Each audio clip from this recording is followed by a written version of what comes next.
చంద్రబాబు నాయుడు తన ఇంటిని కాపాడుకోవడం కోసం రాత్రి అర్ధరాత్రి పోయి నేరుగా చంద్రబాబు నాయుడు బుడమేర కేట్లు తీశాడు ఈ చంద్రబాబు నాయుడు ఇంటిని కాపాడుకోవడానికి అని అంటూ ఉంటాడు ఈ జగన్మోహన్ రెడ్డి.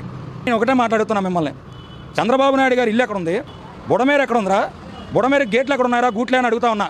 పక్కనన్నాయికి పక్కన ఉన్న వాళ్ళు ఎవడన్నా కనీసం లండన్లో మందులు అయిపోయినా ఇల్లు లండన్లో మందులను తీసుకొచ్చాడు అనరా బాబు. ఒకరు దున్నపోతులాగా ఉంటారు, తిన్నాను తప్పి దేనికి పనికిరారు.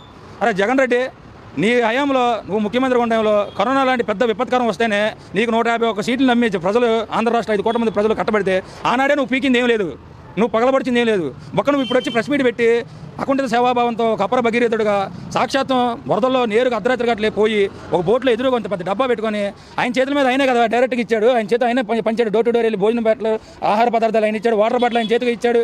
రాత్రి తిరిగా నిద్ర లేకుండా కనీసం నువ్వు నీ ఎమ్మెల్యే ఎక్కడున్నా లేకుండా ఈ పొద్దుచ్చి నువ్వు ప్రెస్ మీట్ పెట్టడానికి ఉన్నా కనీసం నీకు సిగ్గుండాలి జగన్ రెడ్డి అని అడుగుతా ఉన్నా.